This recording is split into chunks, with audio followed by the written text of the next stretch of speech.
어금니들이거든요. 여기는 좀 붉게 보이죠? 요거 왜 빨개 보이냐면 살아있는 세균들이 많은 거예요. 이 상태로 계속 두면은 점점 더 충치를 악화시키는 원인이 돼요. 그리고 윗니를 보면은 여기가 이렇게 막 붉게 세균들 보이세요? 양치질이 잘 안 된 거예요. 양치질을 하시는 습관이 잘못된 부분이 있어서 그래요. 앞뒤로든 위아래로든 좀 크게 움직이면 잘 안 닦여요. 치과계에서 가장 중요하게 생각하는 거는 잘 나왔어. 아이 고생했다. 진짜 끝. 아이 고생했다. 진짜 하이파이브 한번 다시 해줘. 아이 빠이빠이. 잘 가. 고생했어. 안녕하세요. 네 안녕하세요. 안녕하세요. 진료 보신 건가요? 네 저희 아이 치료해 준 거예요. 요즘에는 어린이 치과 아니면 뭐 소아치과라고 소아나 이제 청소년들까지 전문적으로 보고 있는 치과입니다. 성인도 문제가 생기는 이유가 아이랑 비슷할까요? 물론이죠. 타고나는 것도 어느 정도 있지만 구강질환의 대부분은 세균 문제입니다. 충치도 세균성 질환이고 잇몸염, 분해염 이런 것도 모두 세균성 질환이기 때문에 결국 세균의 문제가 가장 큰 것 같아요. 가장 많이 썩는 부위 아무래도 치아의 이 표면인데요. 요거는 제가 실제로 한번 보여드릴게요. 치아가 이렇게 있으면 가장 윗면에서 보통 우리가 음식을 많이 씻는 면이거든요. 이렇게 안에 깊은 골짜기들이 있어요. 그런데 음식물이 막 끼고 하니까 이 골짜기들이 제일 먼저 썩는 거예요. 그런데 의외로 이 홈 말고도요, 치아랑 치아 사이, 요 사이에 음식물이 끼면서 이 사이 충치가 생기는 경우도 굉장히 많아요. 이 사이 충치는 뭐가 문제냐면은 눈에 보이지가 않아요. 충치가 막 안에서 진행되고 있는데도 뒤늦게 발견되고 고생스러운 치료를 하는 경우도 종종 있어요. 그래서 이런 치아 사이 충치를 예방하기 위해서는 치실을 쓰시는 습관이 되게 중요해요. 제가 아예 PD님 입안 상태 한번 보면서 알려드릴게요. 괜찮으세요? 네, 괜찮습니다. 자, 누워보시죠. 이 정도면 나쁘지 않으세요.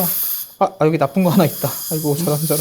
어금니들이거든요. 근데 보면 이렇게 까맣게 보이는 거 있죠? 얘네들은 다 충치예요. 근데 이게 이제 특수 카메라로 찍은 건데 여기는 좀 붉게 보이죠? 이 까만색들 충치들은 무서워 보이긴 하지만 지금은 이제 약간 멈춰있는 충치예요. 이거를 이제 정지우식 멈춰있는 충치라고 부르는데 이런 애들은 관리 열심히 하고 지켜보면서 더 악화되기 시작하면 그때 치료해도 돼요. 정기검진을 잘 받으시면서 치료를 하는 게 중요하고, 근데 여기 오른쪽 아래는 요거 왜 빨개 보이냐면 이건 양치질이 안 돼서 이 안에 살아있는 세균들이 많은 거예요. 이 상태로 계속 두면은 점점 더 충치를 악화시키는 원인이 돼요. 그리고 이 윗니를 보면은 여기 오른쪽 사진은 일반 카메라예요. 이렇게 봤을 때는 문제가 있는지 잘 모르겠죠. 근데 이 특수 카메라로 찍어보면 여기가 이렇게 막 붉게 세균들 보이세요? 양치질이 잘 안 된 거예요. 실제로 많은 분들이 치아랑 잇몸 사이 있죠? 여기가 양치질이 잘 안 돼요.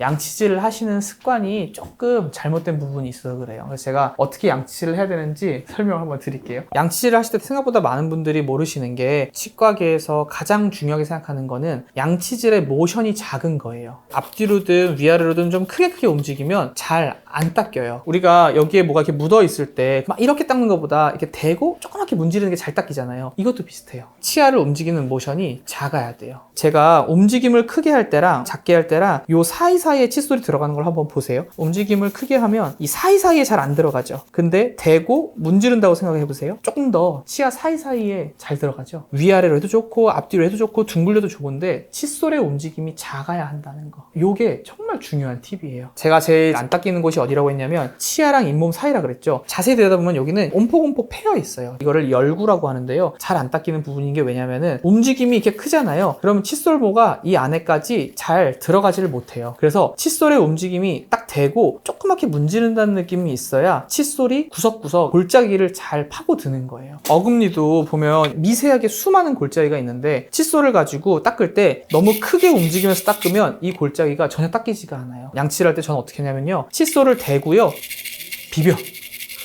이런 느낌으로 닦아요. 왔다 갔다가 아니에요. 그러니까 움직임이 작아야 돼요. 그래야 좋은 양치질이 될 수 있어요. 그래서 아까 양치질 할 때 잘 안 되는 곳을 말씀드리자면 일단 첫 번째로는 맨 뒤에 어금니예요. 어른들은 누구나 거기가 제일 잘 썩어요. 그래서 저는 양치질 시작할 때 맨 뒤에부터 시작해요. 맨 뒤에부터 대고 여기서부터 해결하고 조금씩 나오는 거예요. 또 제일 많이 안 닦이시는 부분이 아래 어금니는 혀 쪽 안쪽 있죠. 여기가 정말 안 닦여요. 근데 여기가 잘 안 닦여서 치태가 남아있으면은 양치질을 하고 나서도 입냄새가 나요. 그렇기 때문에 치아랑 잇몸 사이 온폭 폐인 자리, 이런 자리들을 칫솔을 이렇게 살짝 비스듬하게 한 다음에 진동을 줘서 닦는 거예요. 위에 어금니는 의외로 잘 안 닦이는 데가 맨 뒤에 어금니의 바깥쪽이에요. 바깥쪽. 여기도 골자리가 이렇게 있어서 여기가 잘 안 닦이면은 양치를 하고 나서도 약간 입냄새도 날 수 있고 좀 찝찝해요. 요거는 자가 테스트가 가능한 게 양치를 끝내고 나서요. 혀로 어금니 이렇게 한번 만져보세요. 그랬을 때 어떤 느낌이 나야 되냐면은 뽀독뽀독한 표면, 잘 닦여있는 대리석 느낌이 나야 돼요. 근데 그런 느낌이 안 나고 물가에 있는 돌에 이끼 껴있는 느낌 아시죠? 미끄덩미끄덩하는 그 이끼 낀 느낌. 그런 느낌이 난다? 양치를 다시 해야 돼요. 마지막으로 혀를 잘 닦는 건 진짜 중요해요. 왜냐면은 입냄새를 일으키는 세균은 대부분 또 혀에 많이 살아요. 그렇기 때문에 혀가 잘 안 닦여서 백태나 이런 게 껴있으면은 냄새가 좀 많이 날 수 있어요. 안녕하세요. 안녕하세요. 안녕. 이빨 나오고 있어? 반대쪽도 나오고 있어? 선생님 한번 보여줄 수 있어? 그 언니 이빨이니까 계속 써야 되는 거잖아. 그러니까 양치를 잘해야겠지? 약속하는데 아무것도 안 할 거야. 약속. 아무것도 안 할게. 약속. 이거 아팠어? 잠깐만. 다 했어. 잘했어. 이제 그만할까? 짠! 구강 관리의 노하우는 그냥 해야 돼요. 많은 분들이 오셔서 애가 너무 울고 힘들어하는데 이렇게까지 양치를 해야 될 일이냐, 어떻게 하는 방법이 있냐? 없어요. 저희 애도 제가 어쩔 수 없이 해야 되는 거라는 걸 인식시켜준다는 의미로 어렸을 때부터 그냥 붙잡고 했었어요. 애기 입장에서는 내가 조금 울어서 오늘 양치를 안 하게 되잖아요? 그러면 더 울어요. 그냥 아이한테 친절하되 어느 정도 순간에는 단호한 순간도 있어야 돼요. 이거는 해야 되는 거야 라는 걸 인식시켜주고 양치를 시켜주셔야 아이들도 그거를 받아들이고 조금 양치를 해주게 된다. 그리고 아기가 힘들어해서 양치를 안 하다가는 더 힘든 순간을 맞이하게 될 수도 있다는 거를 꼭 기억해 주셨으면 좋겠어요. 그럼 시간대는 자기 전에만 양치를 해도 괜찮을까요? 좋죠. 저희 치과의사 입장에서는 농담이고 원칙적으로는 밥 먹고 나서 한 3분 이내로 닦는 게 제일 좋기는 해요. 왜냐면 음식물이 남아있는 시간이 길어질수록 입안이 산성화가 되고 그 산성화가 되면은 세균들이 더 득세를 하거든요. 그 전에 미리 양치를 해주는 게 중요하죠. 콜라라든지 이런 특정 음식물을 먹고 난 다음에는 양치질을 오히려 조금 더 이따가 하라고 하기도 해요. 왜냐하면은 그런 음식물들이 치아에 부식을 일으킬 수 있기 때문인데요. 하지만 저는 그런 거는 생각보다 대세에 영향이 없다고 봐요. 그냥 양치질을 제때때 해주는 게 제일 중요하고요. 정 안 된다, 어쩔 수 없다 하면 아침, 저녁에는 꼭 해주세요.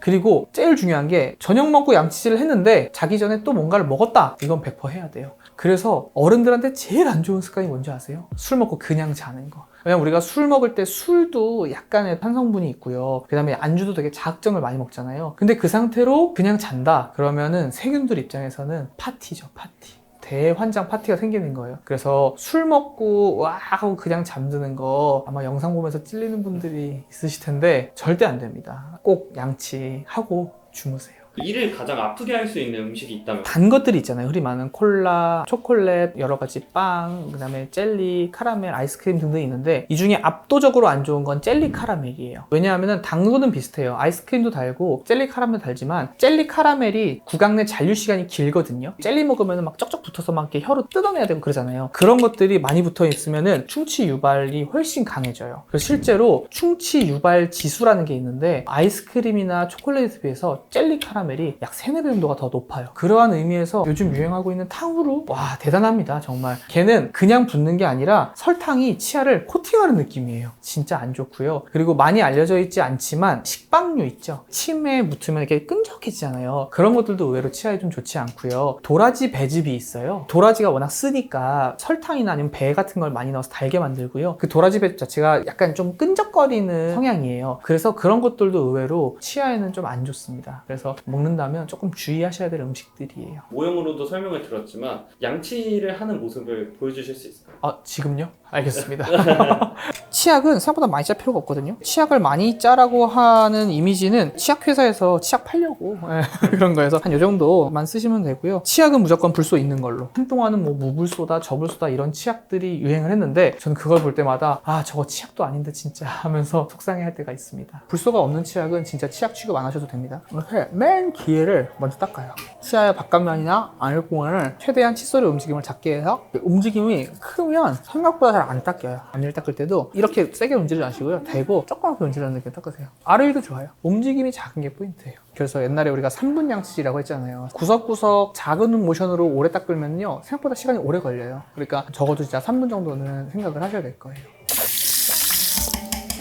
우리가 흔히 양치질하고 나서 여러 번 헹궈내야만 개운하다고 생각하잖아요. 근데 그게 옛날에 계면활성제라는 성분이 입안을 텁텁하게 만들고 그래서 양치하고 나면 맛이 좀 바뀌는 거 있었잖아요. 근데 요즘 치약들은 많이 개선이 돼서 합성 계면활성제를 안 쓰는 것들이 많아요. 그래서 오히려 많이 뱉으실 필요가 없어요. 서양 애들 영화 보면은 정말 양치하고 한번 뱉고 말잖아요. 사실은 그게 더 좋아요. 치아 용품 고르는 방법에 대해서 첫 번째로 치약 얘기를 먼저 드리자면은 제가 좀 치아가 약하거든요. 그러니까 좀 잘 썩어요. 그래서 저는 무조건 고부소 치약. 불소 함량이 1000ppm에서 1450ppm까지가 있는데 그 이하는 쳐다보지도 마시고요. 1450ppm짜리 고불소 치약을 쓰고 있고요. 그리고 합성 계면활성제 들어간 거는 안 쓰고요. 텁텁하기도 하고요. 구내염 자주 생기는 분들한테는 오히려 좀 안 좋을 수가 있어요. 대신 천연 계면활성제 치약을 쓰면은 거품이 잘 안 나요. 그래서 거품 확 나는 거 좋아하시는 분들은 처음에 좀 어색하실 수도 있는데요. 텁텁하거나 입 마르는 느낌이 적기 때문에 양치질하고서 개운함이 훨씬 오래 가거든요. 그래서 천연 계면활성제를 쓰는 편이고요. 만약에 내가 좀 이가 예민해서 시리다면 시린니 치약을 쓰시는 것도 괜찮아요. 그런 것들은 또 치아의 예민증을 좀 잡아주기 때문에 시린니 치약도 좋고요. 시린니 치약이랑 고불소 치약을 병행해서 쓰시면 더 좋아요. 불소 치약은 치아를 튼튼하게 코팅해주고 내구도를 강화시켜주는 역할을 하니까 시린니도 실제로 도움이 되거든요. 그리고 치아는 건강한데 잇몸이 안 좋다 그러면은 또 잇몸에 특화되어 있는 뭐 치주염 예방, 치인염 예방 특화 치약들이 있어요. 약국에서 파는 이치 이런 거 있잖아요. 그런 것들은 아예 의약품으로 나온 거예요. 그래서 잇몸이 너무 안 좋으신 분들은 그런 이치 같은 치약을 쓰시는 것도 좋습니다. 칫솔은 너무 부드러운 칫솔은 저는 절대로 선호하지 않아요. 그게 부드러워서 뭔가 느낌은 좋을 수 있어도요, 생각보다 안 닦여요. 어느 정도 탄성이 있는 단단한 게 좋고요. 그리고 칫솔 머리는 작은 쪽이 좋습니다. 왜 요즘에 막 말칫솔처럼 막 이렇게 길쭉한 거 있잖아요. 저는 그거는 그냥 한번 재미삼아 써보시는 건 좋은데 실제로 구석구석 닦기는 솔직히 어려워요. 치주 질환 같은 거를 방치를 하면 안 되는 이유에 대해서 충치도 그렇고 잇몸 질환도 그렇지만요, 증상이 생기면 너무 늦어요. 가끔 아프다 또 마르니까 아예 또 괜찮은가 보다 하고 치과도 무섭기도 하고 그러니까 미루시잖아요. 근데 증상이 심해져서 오시면은 신경치료를 들어가야 될 수도 있고 이를 빼야 될 수도 있어요. 잇몸도 마찬가지예요. 잇몸이 너무 안 좋아진 상태에서 오시면은 선택할 수 있는 치료 옵션이 거의 없어요. 그러니까 발치하고 임플란트를 하는 건데, 그러면 힘든 것도 있지만 비용도 10,000원이 될 거 10만 원이 될 게 100만 원이 되고 1000만 원이 되는 거거든요. 그러니까 주기적으로 검진은 꼭 해서 이거는 이제 손을 대야 한다 싶은 거는 좀 해드리는 게 낫다라고 생각을 합니다.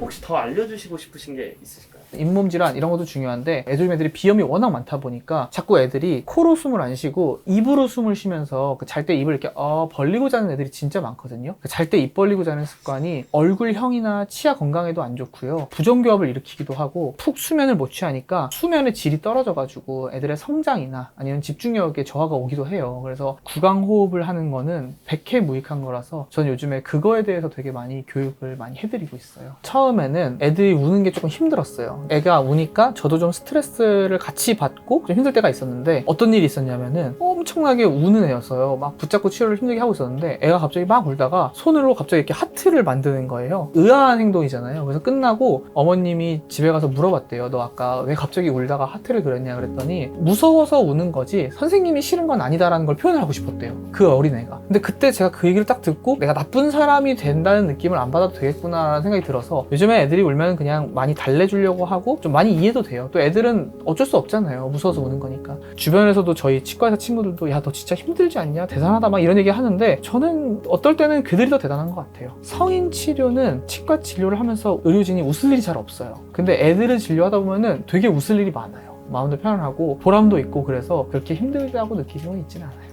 언젠가 애들이 컸을 때 우리 선생님이 좀 좋았어서 내가 치과를 별로 안 무서워했었구나 라는 생각이 든다면 제가 진짜 더할 나위 없이 너무 행복할 것 같고, 그리고 뭐 젤리 카라멜 같은 거 좀 줄이고 치실 열심히 쓰고 그랬으면 좋겠어요. 네.